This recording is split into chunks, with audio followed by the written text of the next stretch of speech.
Hello, hello. Hello. Yay. Hip hip hooray. We're here.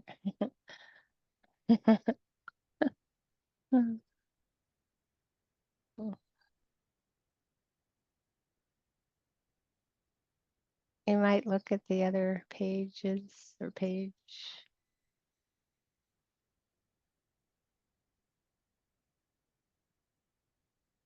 F.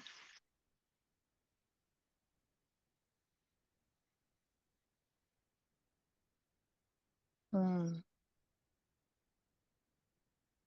Another week come and gone, zipping by.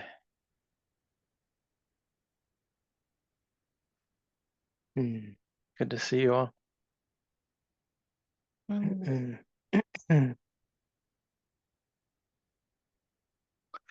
All right, well, let's get started with our meditation part of our time together.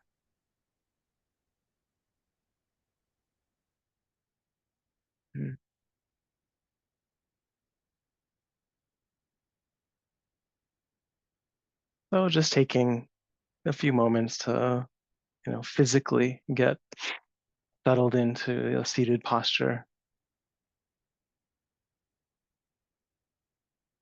Just allowing yourself to feel and move a little bit into what feels settled,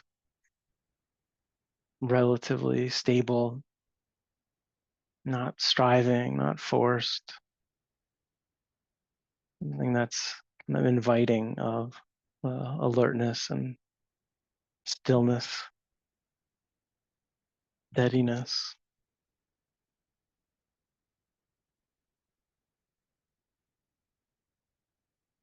Relaxed but attentive mind.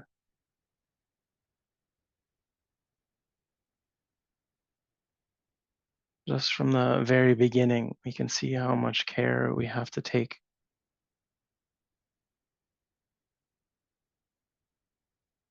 if we're truly interested in seeing, knowing, understanding whatever we encounter in our meditation. That it's not simply a pushing, a striving, not putting the mind or the body into discomfort, tension.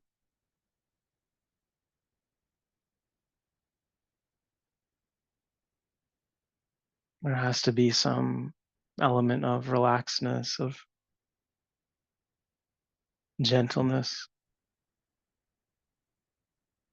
toward the body, toward the heart, mind,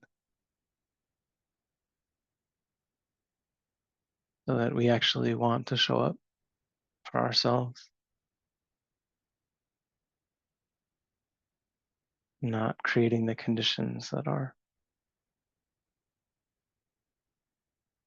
judgmental, tense, attacking, controlling,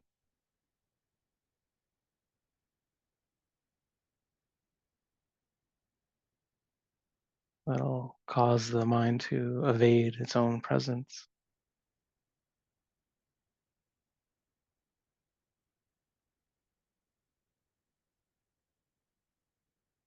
And yet we still can get in touch with certain aspirations,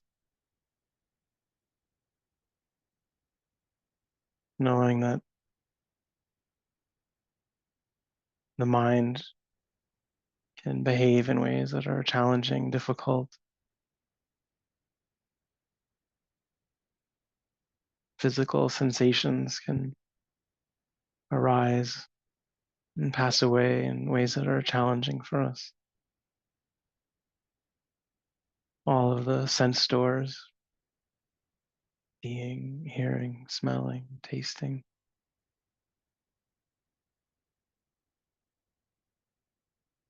in the body and the mind,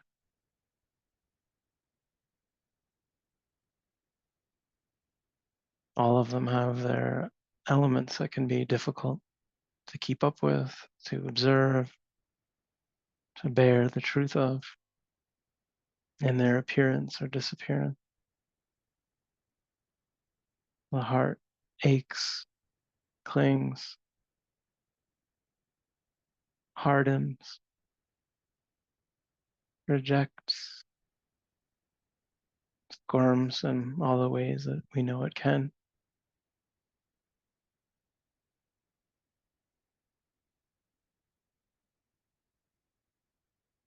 We recognize that by simply sitting and observing,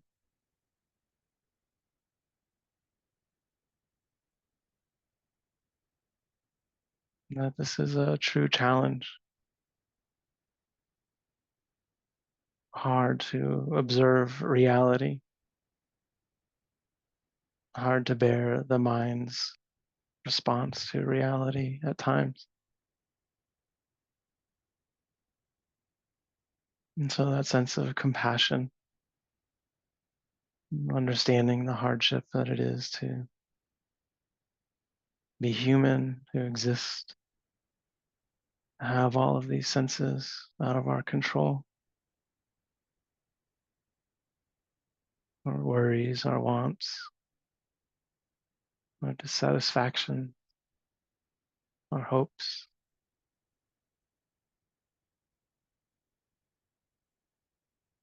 And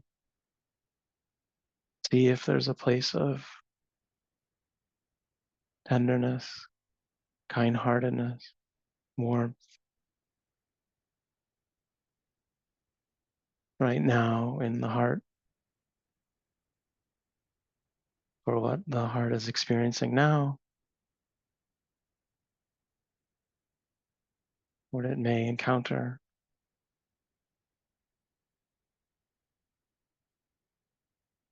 Of course, the caring for the body that bears the pressure of the mind, desires, the aversions,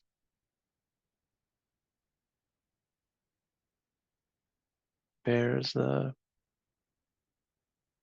changing conditions of reality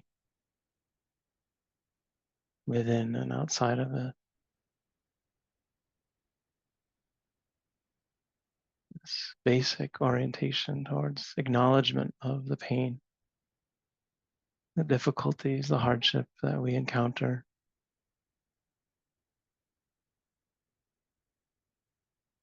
caring for the body, caring for the mind, receiving that wherever we can, receiving our own care, flavor of compassion, rooted in understanding.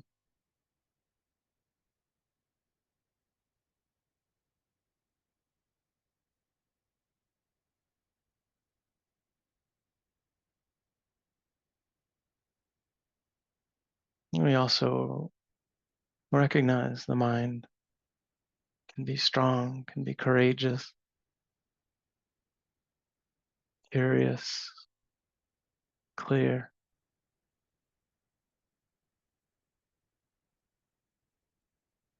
The mind can be steady, the heart stable, collected, calm, with whatever happens internally or externally.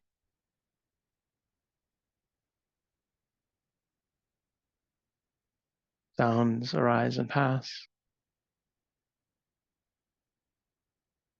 Visual impressions at the eye door, even with our eyes closed, come and go. Sensations in the body are born, exist, disappear.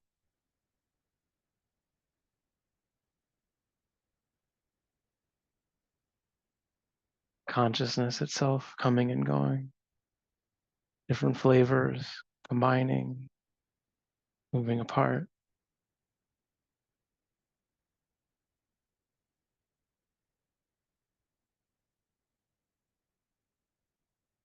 We're aware that the heart can be calm through all of this turmoil, caring, peaceful, not through control or avoidance, through this deep, receptive engagement, a momentary change,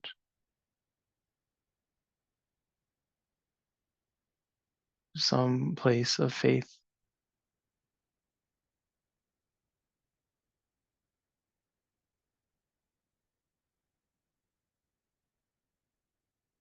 And the mind can access peace, care, wisdom, no matter what is happening internally, externally.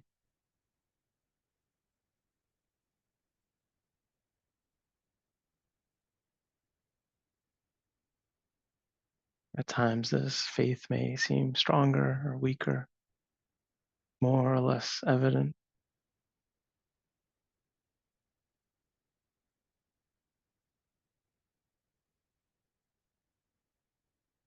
But the simplicity of the practice is always a doorway into this remembrance, sati, not trying to make anything happen, receiving sounds as they are, watching the heart, like, dislike, conjure, perceptions, ideas. All of these are distinct moments, can be known, understood, unbound from.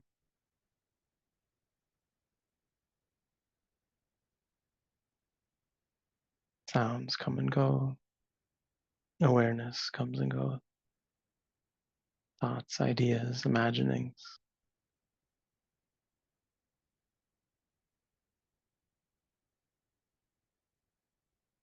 Arise and pass.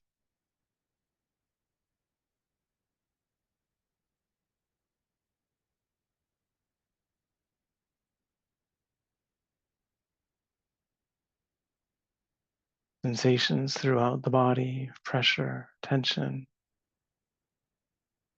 temperature, motion, hardness, softness, pleasant, unpleasant, subtle, gross.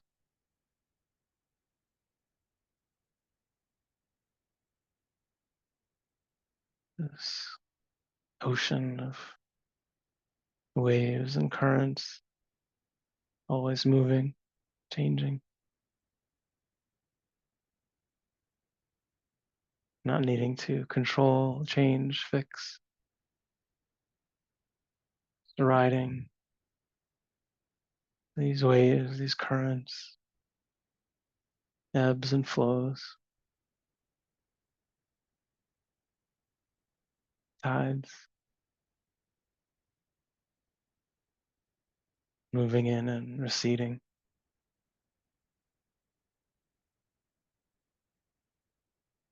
The mind getting entangled, releasing,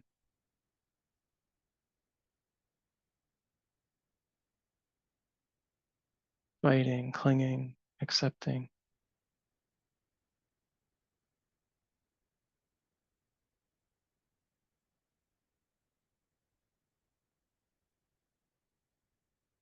Maybe we simply notice where the hands are touching,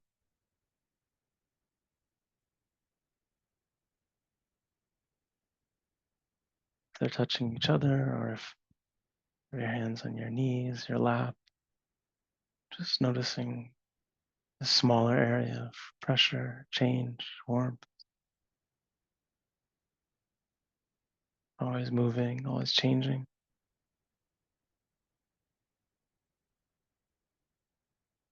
More narrowly at the abdomen, just where the breath is causing the subtle sensations of rising and falling.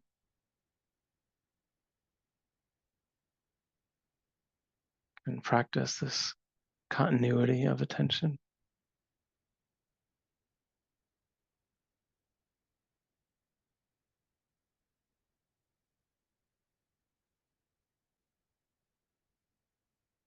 Rising, rising, rising, falling, falling, falling, rising, rising, falling, falling.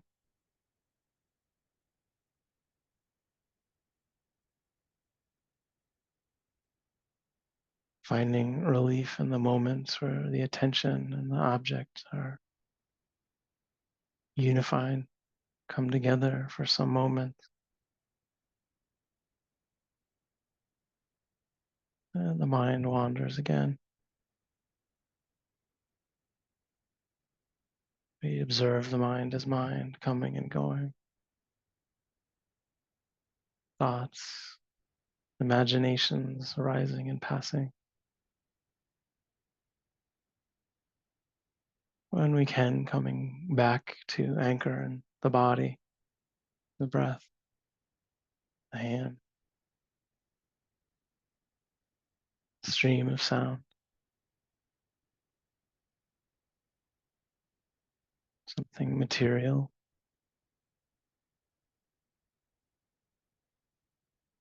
in gross or subtle ways.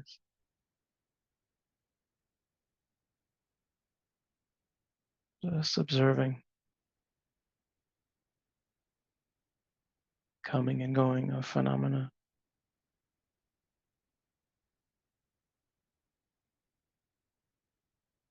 not building, not destroying, not fixing, mending, healing, avoiding,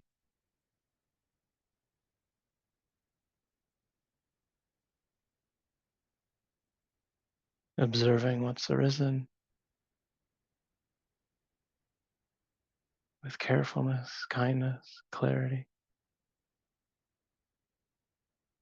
through its whole life of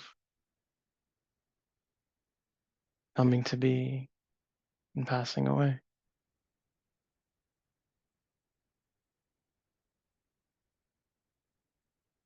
Keeping it simple, gentle, patient, kind.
We're having a little bell malfunction. Sounds like people can't hear my bell. We have our new headphones that we haven't figured out yet.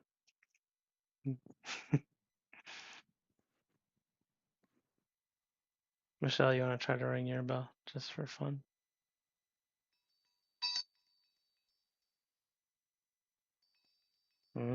No. No? Oh, a little bit when you're talking. I think it's, it knows how to mute it. Yeah, we'll figure it out. Huh. Mm. Mm. Good to sit with you all.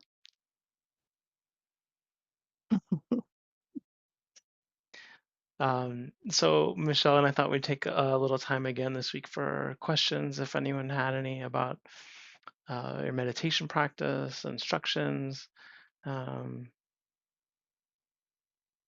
spiritual life, things that are going good, things that you have questions about, challenges, anything you might want to check in about.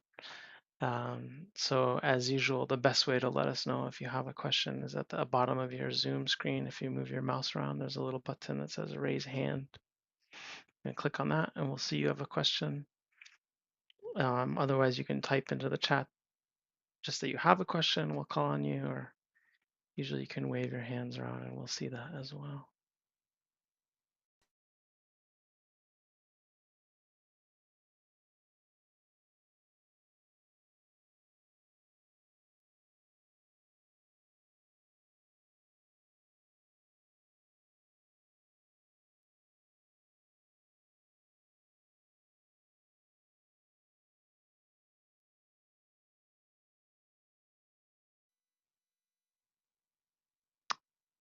Hi, Annie. See, there Hi. you go. Hi, Annie. Hi. I've been using meta phrases more these days because it's been harder for me to just generate it from an image so I've been using more phrases, and I get to the phrase, "May you be strong and healthy of body." And when I'm saying metta for people who are really sick or dying, that doesn't seem right to me. And so I've tried other phrases, and the one that seems good to me is, "May you feel the goodness of your life force." And I wondered what you had to say about using metta, and altering the phrase that way, and thinking about life as it's ending, and how to do metta for people, and how to use phrases for people who have passed on, because there's not going to be a strong and healthy body.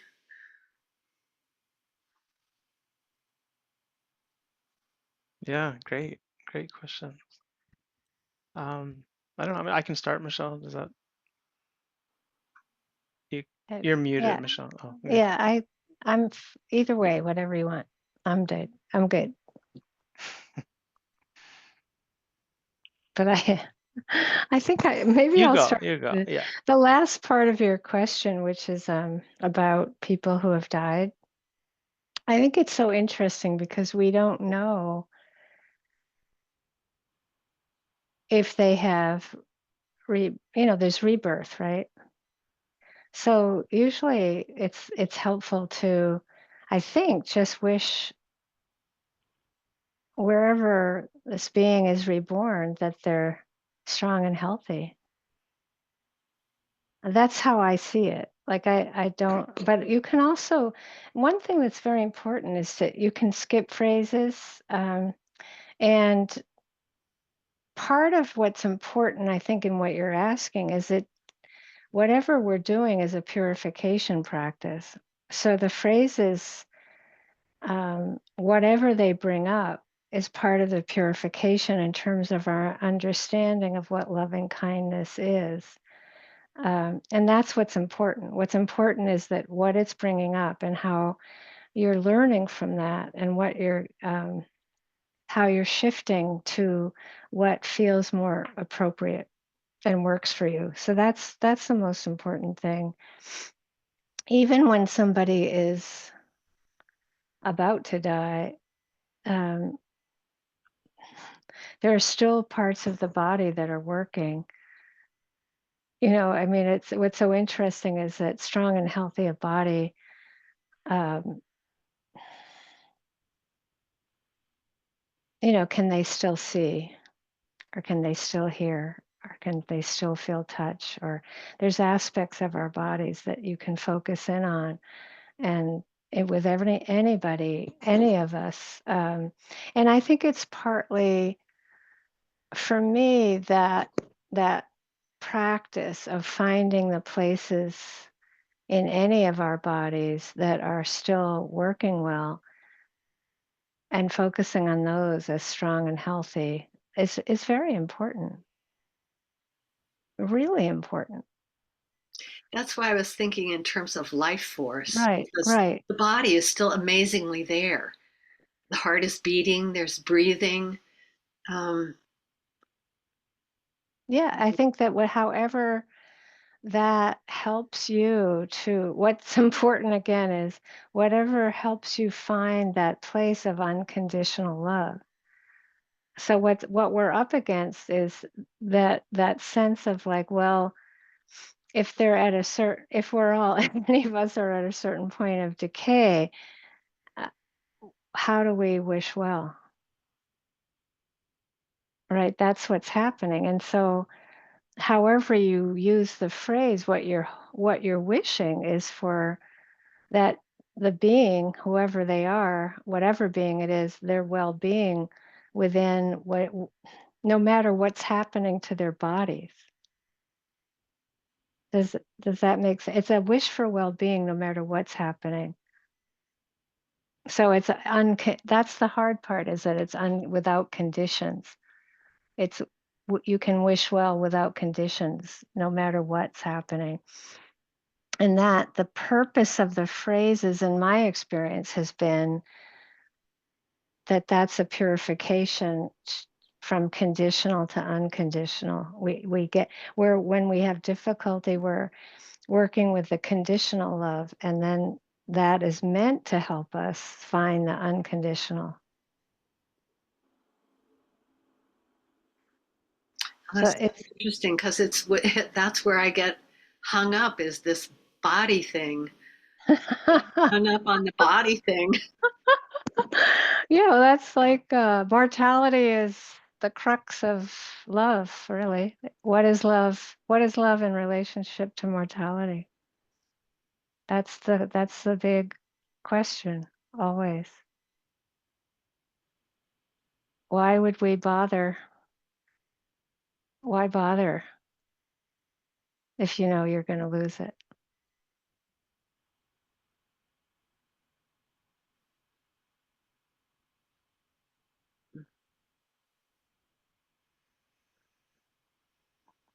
That's it. That's why love and kindness is not easy. If it was easy, you'd be flying through the phrases.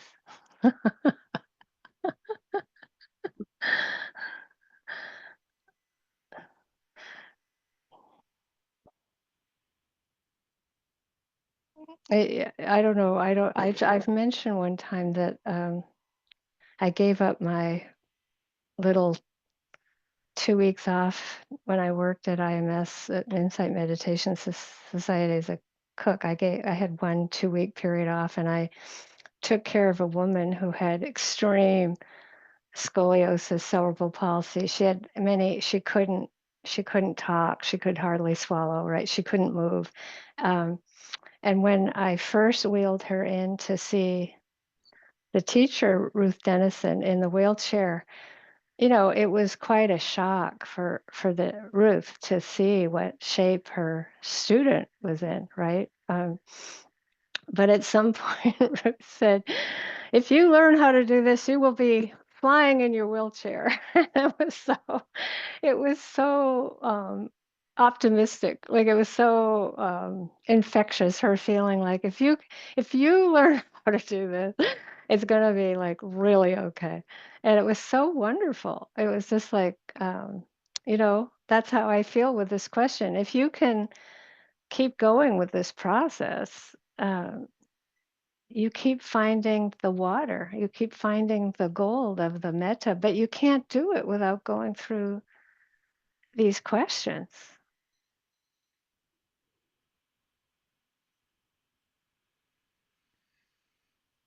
Yeah, that's helpful for me to see it as a purification, and to see it as I mean, this is the work. This is the Right. This is work. the work. Yeah. This is the work to create unconditional kindness. Okay. That's it. That's it. Yeah, Yeah. you got it. Yeah. Yeah. Okay. That's actually very helpful. Jesse, do you have any other? Yeah, I I think Michelle said something about this in the beginning, but just there is something important to like don't get hung up on phrases if they're not working for you, for sure. That um not helpful if you're trying to if you're trying to just cultivate metta, loving kindness, and the phrase isn't working. It's like go with what works. That's always sort of our baseline. And so that just feels important no matter what, that you go through the metta chanting or you go through the metta sutta, and you might just find one phrase that works and you go work with that. It doesn't, the form, it's worth checking in about, right? But it's like you don't want to be overly prescriptive of it. And even though that is a way that those phrases are often translated, even in Burma and the traditional, healthy of body and mind, they'll include that. In our more recent translation of it, there's nothing in those phrases that actually is directly talking about the body. So you can see in some of the chants from our retreats and stuff like that, that they're kind of referring to different things about taking care of ourselves happily or whatever. Um, and so that there's other ways of actually looking at what the Pali is actually saying that might get around some of like where these are like legitimate holdups and kind of hiccups, and how do you do that?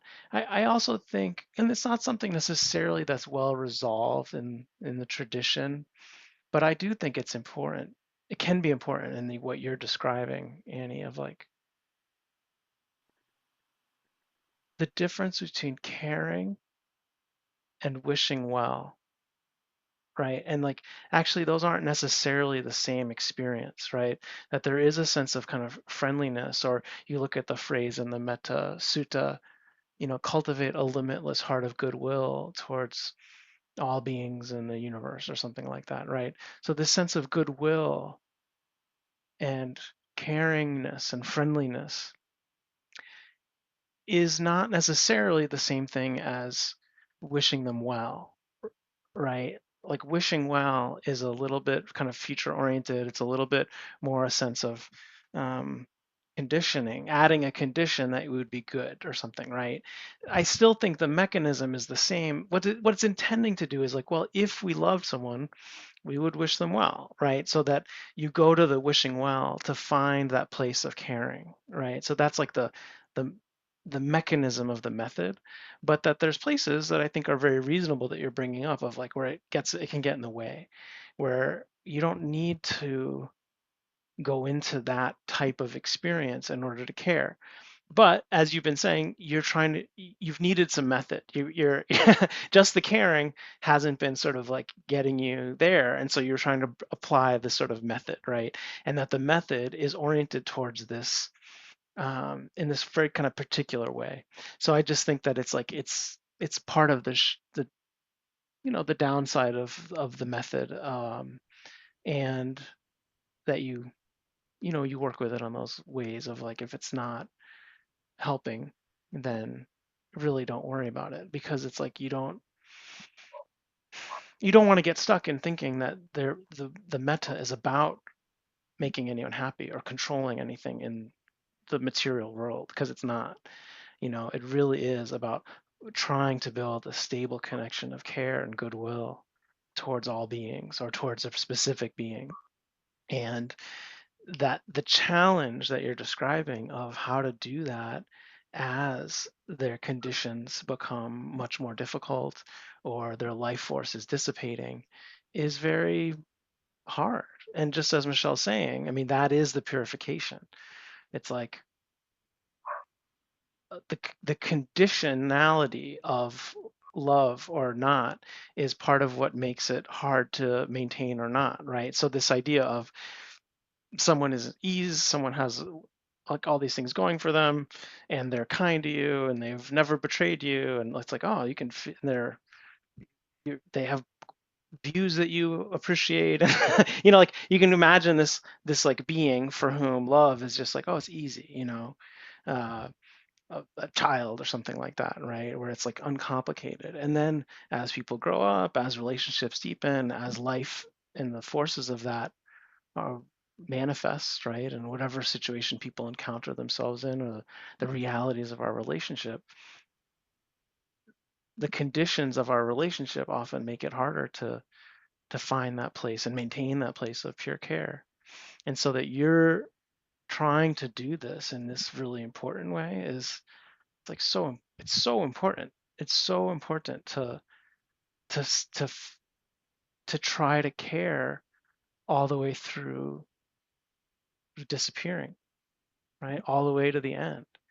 And that it's like, oh no, the loving kindness cannot be dependent upon anything being one way or another, right? That it's actually that, like, and that what we can find is if loving kindness is also balanced with equanimity, that it suddenly has this capacity to stay stable through death, right?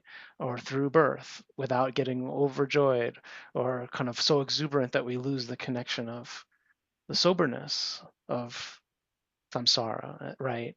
Um, and so that you are trying to find this place of caring connection while someone you care about is dying. That it's like that's so beautiful. It's so important. And it is such a beautiful challenge and a perfectly it's such an important challenge. And part of that challenge is exactly how the whole thing is set up, that it's not just loving kindness, it's with compassion and with mudita and with equanimity, that they are a package, and that this is where you start to see they support one another and purify one another. And so that you're really not just practicing metta, you're also practicing equanimity, right? It's like things are as they are, and that stability, that acceptance of the truth is actually what is going to enable you to stay caring and loving through the whole thing.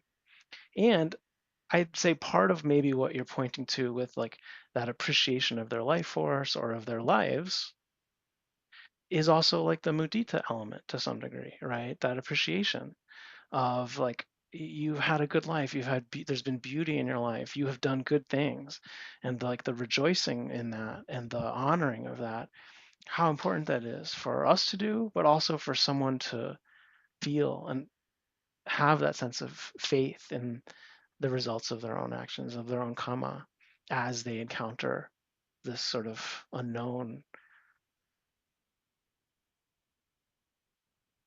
this profound unknownness that we're all headed toward. And so, and then of course the compassion piece, right? Because you also see the difficulty, you see the physical difficulty, you see the emotional difficulty for yourself, for this person. And so that would be my other sort of recommendation, is to remember that you're not practicing. This is such an important time to remember that you're not practicing them uh, individually, that actually for any of them to work, you need to have a sense that you're doing all four of the Brahma Viharas, because that's really what creates that ability to be stable and caring and connected and honoring and rejoicing and sober and compassionate and steady and loving, through this part of what you're observing. So yeah, it's really beautiful. A good way to be a good friend. Mm. I have one more thing to add, Jesse, is, because the duet, you can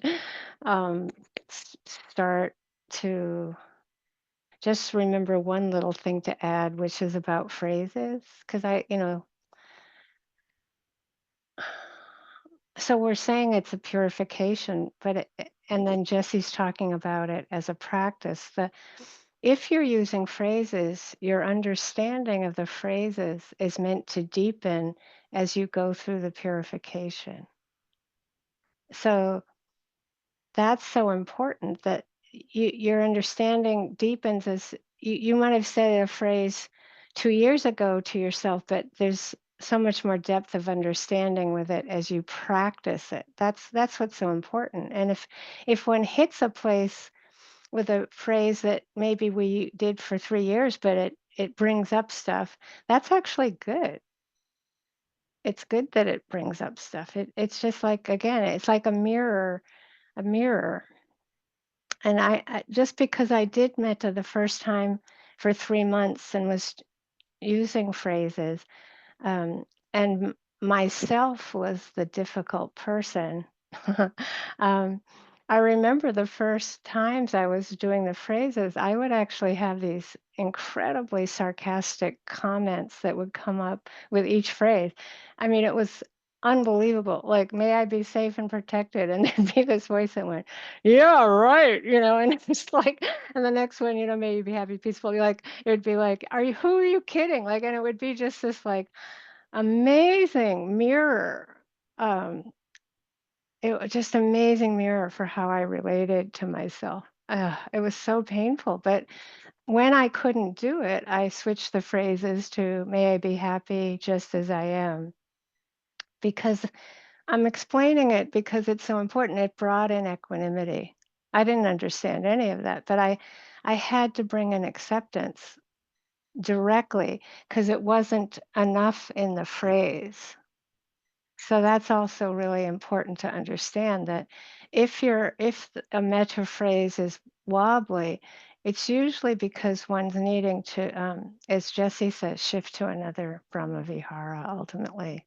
Or maybe, the next phrase I shifted to, may I be peaceful with whatever is happening. I'm hoping you're hearing that there's like a deep unconditional acceptance in the shift of the phrases. So that's just an example that I'm offering that it was an amazing process of getting the mirroring and the purification and then an understanding of the phrases as that was happening. And that still keeps happening, Mm. hopefully. Thank you. And just as a reminder, I put in the little chat here. That's like our more recent kind of translation of those phrases, if that's helpful. Mm, Well, I yeah. do want to say that you mentioned maybe a couple of months ago that um, you had shifted towards feeling the goodness of caring for oneself in this life on earth, and I loved that. I just loved that, feeling the goodness of care. I really loved that. And then the two of you kept talking about remembering your goodness. At least whenever I was tuning in, I heard you say, "Remember your goodness," and I like that. It's been very helpful. Thank you. Yeah, no, it's so important, especially, well, at all times, it's like that. To not lose track of that in terms of what you've built and what actions are moving forward with, that it's like wanting to protect our hearts in that way, of moving forward with that which is good and creates goodness. Yeah. Hmm. Thanks, Annie. Samantha, are you there? Hello. Hi. Hi. Hello. I have a question that I'm not quite sure how to word it properly. Can you hear me? You cannot. You can. Yep. Yeah.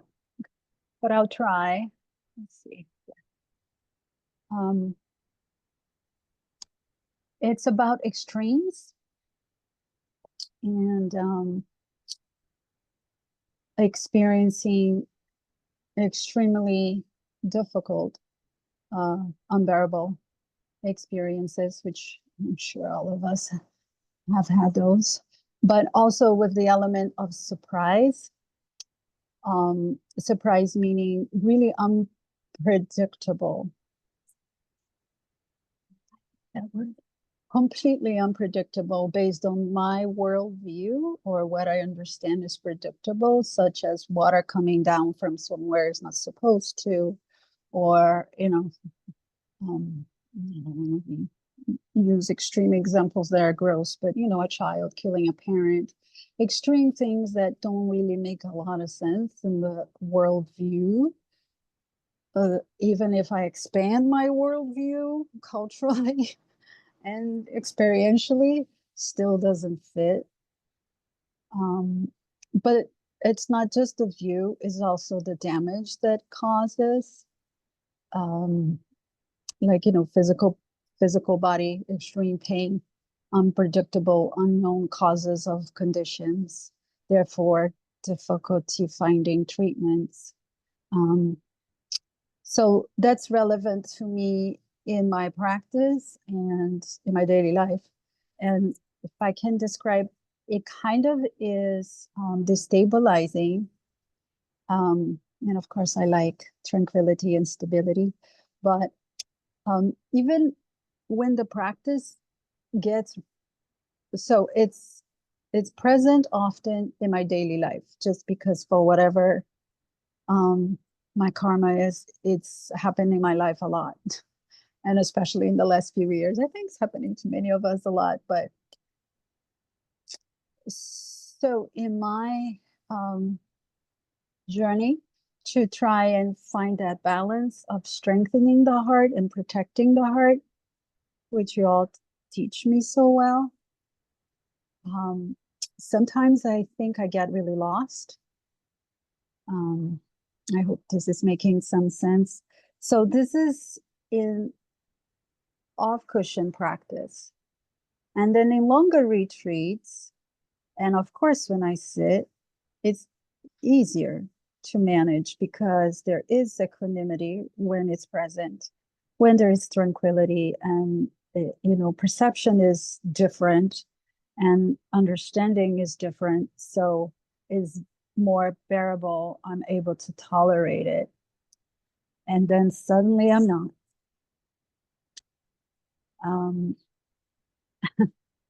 And the more quiet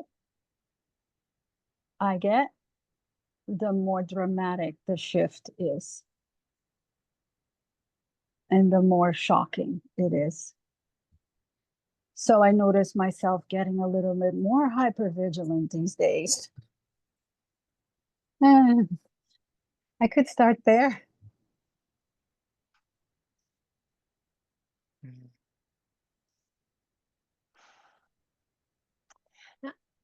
I could give it a whirl.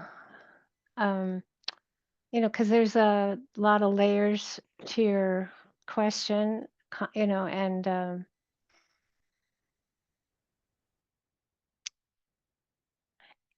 if you just look at the near and far enemies of the Brahma Viharas and you took compassion and the experience that seems so much like compassion, right, or grief and sorrow, yeah. That doesn't mean that they're wrong or bad, right? But that it isn't that unconditional caring for the pain. And so that no matter what kind of pain, whether it's extreme or a little bit, it's that ability to find that awareness that can not be drowning in the pain, but caring about it, right?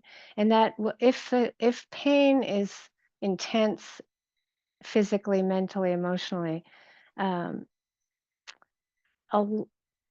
as you say, in longer retreat, enough equanimity comes, and there's more acceptance of the pain, and therefore more access to the compassion. And the opposite of compassion is cruelty. And acceptance that there is so much cruelty is part of the purification practice. And acceptance that there can be that much pain in the body to the unbearable point is part of the purification process and part of life. And so,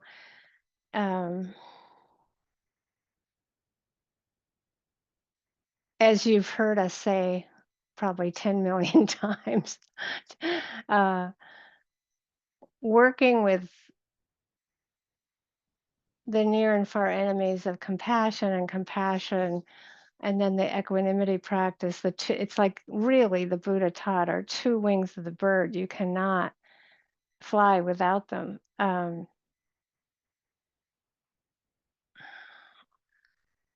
One of the things that we have offered you many, many times, and it's easy to forget it, is that if you're at the close to unbearable or in unbearability, it is usually not helpful to stay in the drowning aspect of it unless you can't help it. Like that anything you can do to help one even be a little bit out of it, so that there's not necessarily acceptance but patience, right? There can be a waiting that is not drowning in unbearability, that there's a stepping out enough. That doesn't necessarily bring the kind of spaciousness that one would want.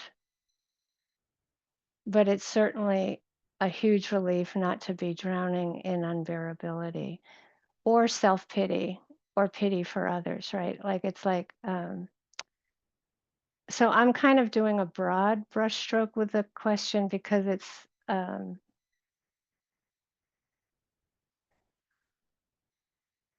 acceptance of pain is, there's so many levels to it, really. And I think I would go back to the same thing Jesse and I were saying with the metta, the loving kindness question.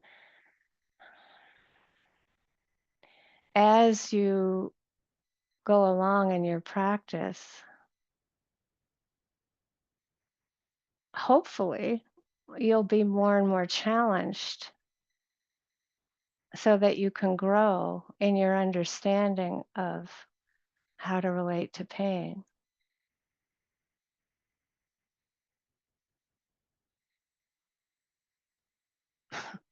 Which is not always what we signed up for. Ha ha ha. So I guess where some discouragement comes in is when I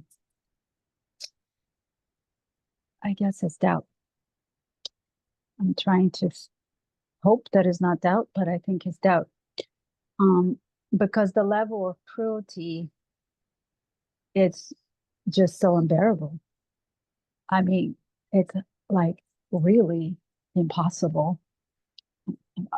I can't believe I belong to this species type of, I don't want to be here anymore kind of feeling. Right. What? So I guess I have seen through the years, and being very practical, and real, really, that my practice has definitely strengthened my ability to bear and bear and bear and bear and bear some more. But man, it's like this challenge you're talking about. I don't know.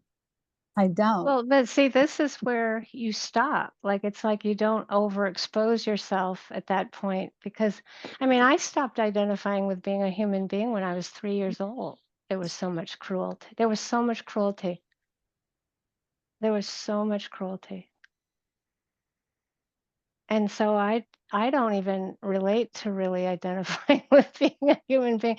In fact, I was joking with my sister the other day about it. I was sharing it with Jessie, but I said to her, the only thing that gave me any interest in trying to be human was the Buddhist practice. Uh-huh.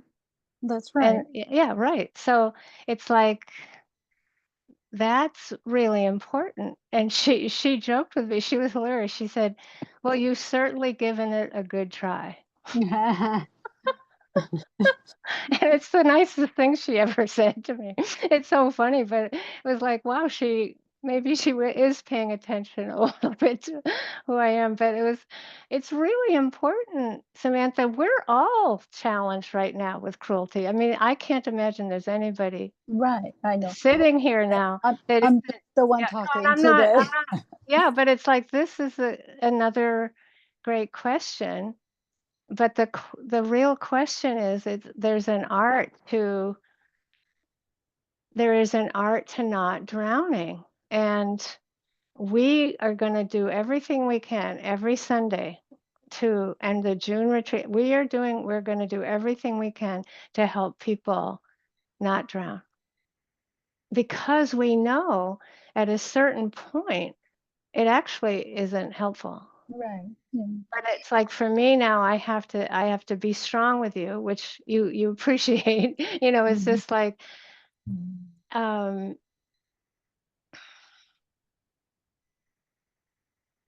if you don't pace your exposure, then you have to accept drowning. Right. So I get that in practice, but outside I can't, right? And then I come back to sitting or to being more mindful. So Right. it is ongoing, and it's you think he can't get worse and something more crazy could happen. But I'm very tolerable of crazy. It's like beyond crazy. And damaging, right? Not just, I mean, sometimes it's physically damaging to me that I literally have to get up and fix the room where I'm sitting on because it's flooded, right? So I need to go to another room. Um, just to give, so it's not just me overexposing myself. I am being overexposed. I think we all are. So it's both. Yeah, I mean, you Yeah. should. Oh, I, yeah. the thought that you can't control their exposure at all in terms of off the cushion, I think, is probably not totally honest. I mean, I'm sure there's the degree to which we're whatever, it's new to social media. I mean, and to what degree do we put ourselves in situations with relationally with people that might be more safer, more comforting, more stabilizing, or more invigorating in ways that are supportive. But ultimately, your point, of course, is points, that I think, just as Michelle's saying, this is the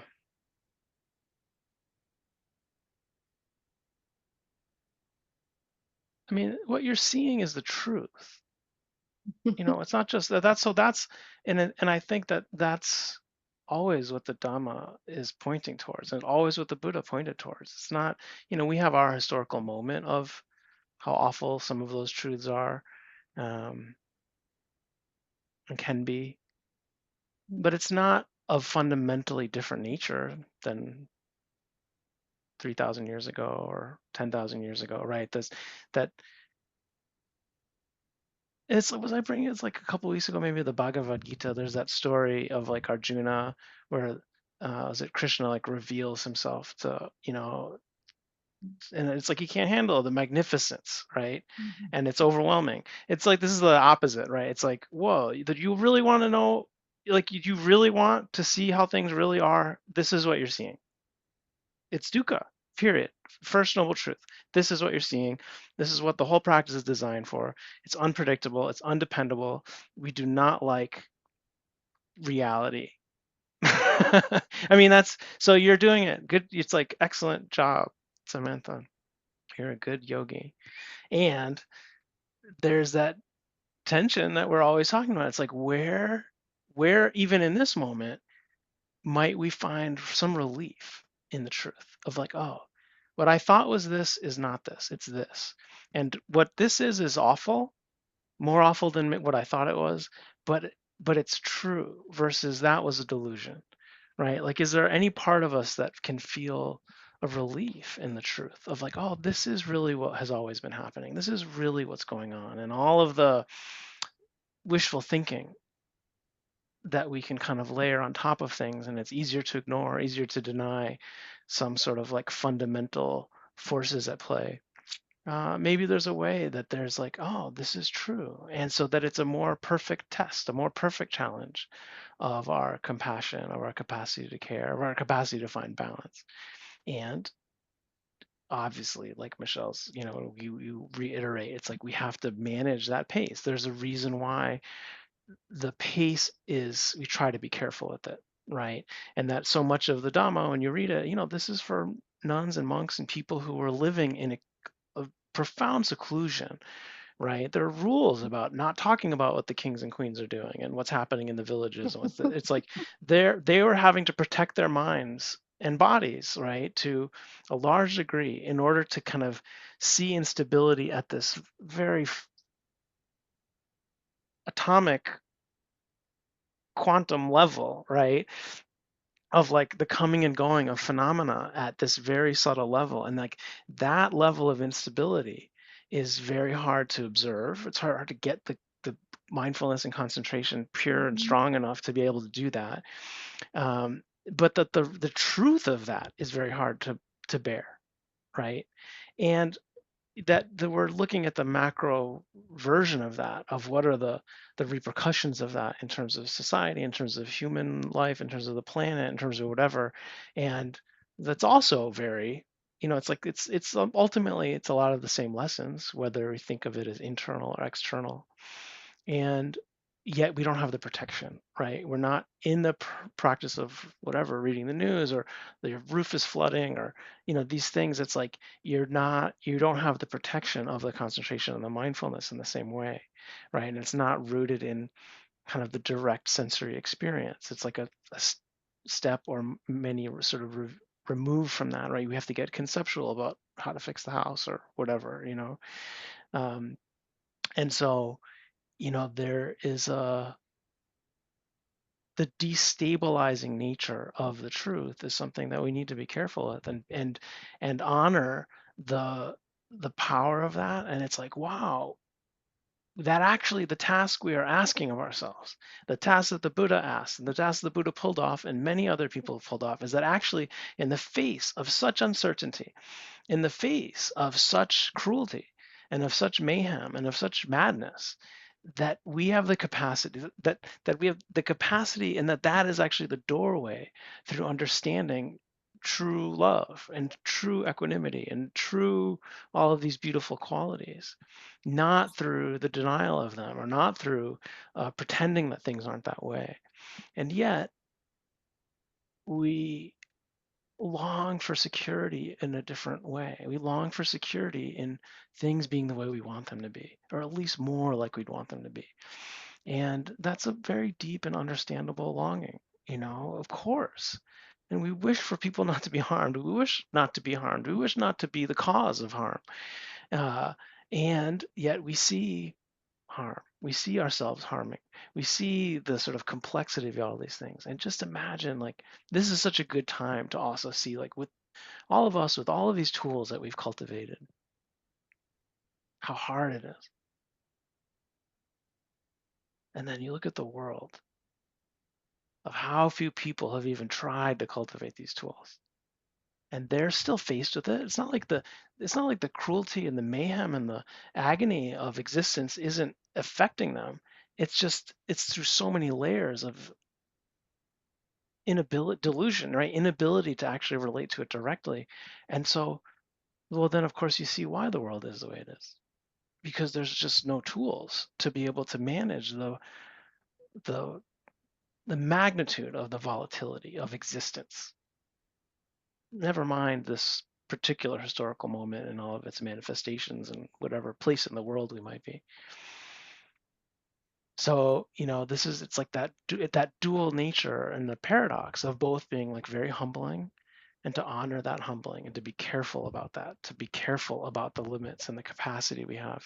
Where where does the limits of our ability to be stable and kind and caring and in this context? And then what do we do to protect ourselves in that and protect others from our limitations?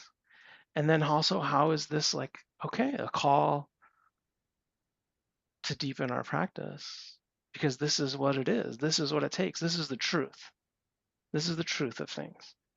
And that we have to believe on some level that in response to that truth, we have the ability, the heart, the mind has the ability to find a place of deepest connection, deepest caring, deepest peace in this, you know, and That was how beautiful. fortunate we've been if we've been able to practice. Sorry, also, Also, if it's like that we've been able to practice with any sense of like calm and quiet and protective conditions in our lives. You kidding mm, me?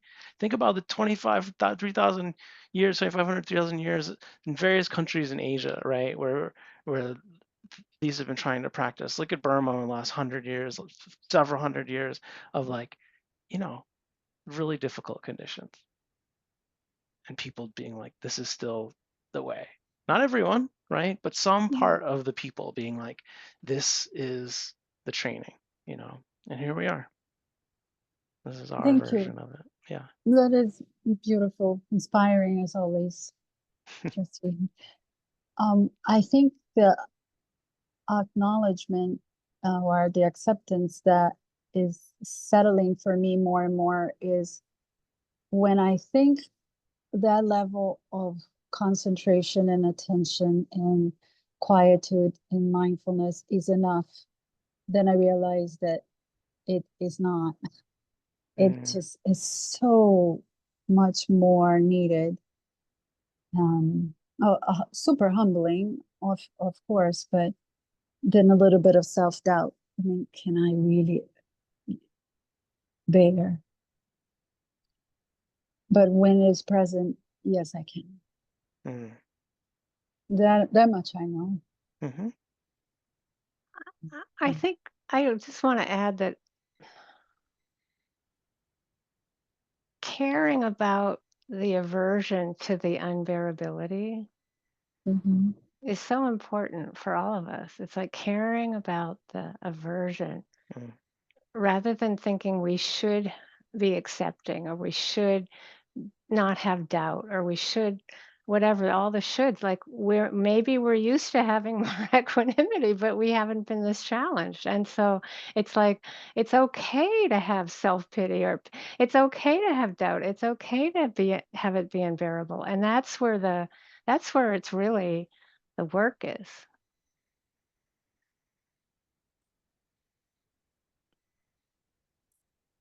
You mean aversion again? mm. Okay. Minor detail keeps popping up. Thank you. Appreciate But you both so much. thanks, Amanda. Mm.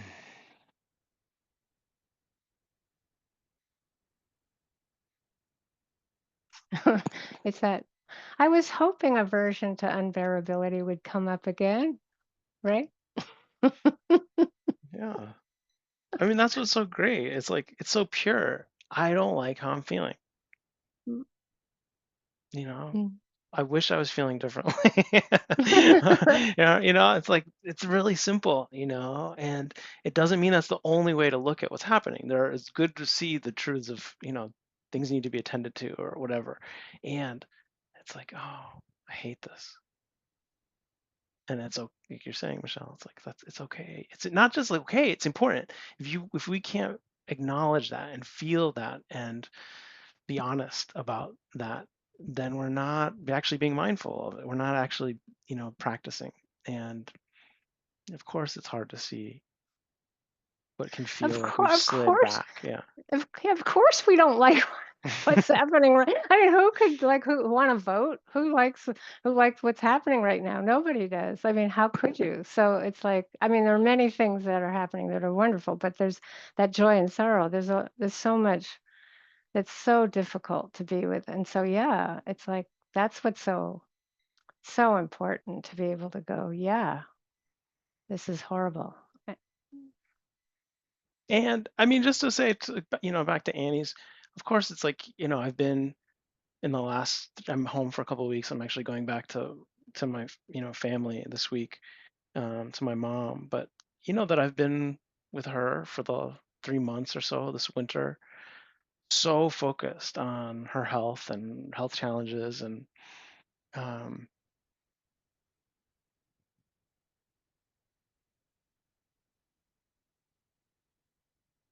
just that sense of it's so real and it's so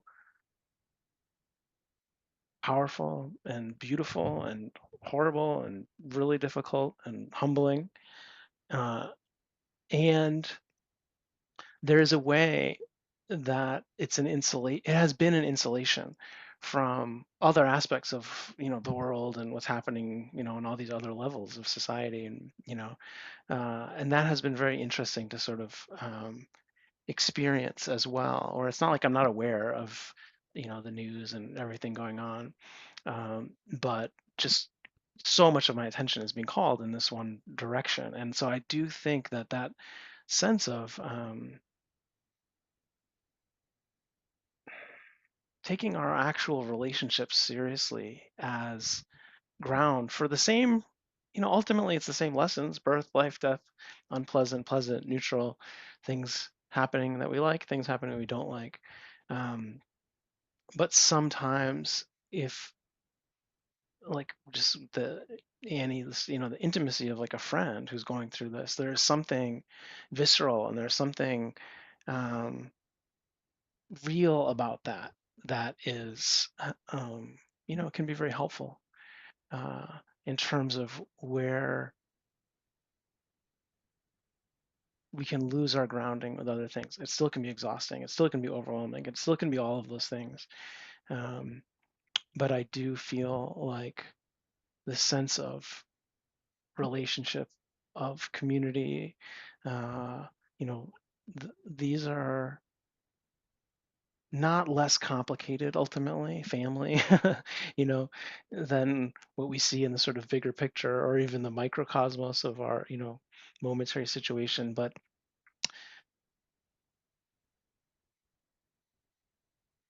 it can have a place in terms of gathering the attention, being able to focus on something good, right? And being in a healing, caring relationship with someone that we care about, whether they're dying, whether they've just been born, whether they're needing help, and whether they're people we actually know or not, right? That there is good work to be done right now in the world. And there are a lot of opportunities to do that. And that in a material way, right? Can be a good antidote to what can sometimes be the spiral of overwhelm and hopelessness and anxiety, that can understandably, pull us in the other direction.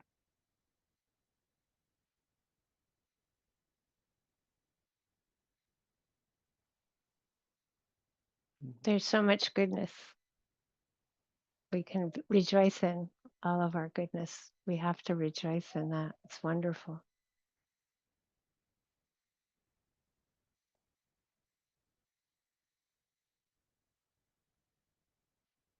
Yeah, so much goodness here. So thank you everyone for joining us again this week. Mm.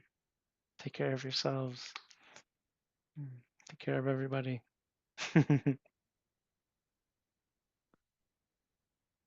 you soon.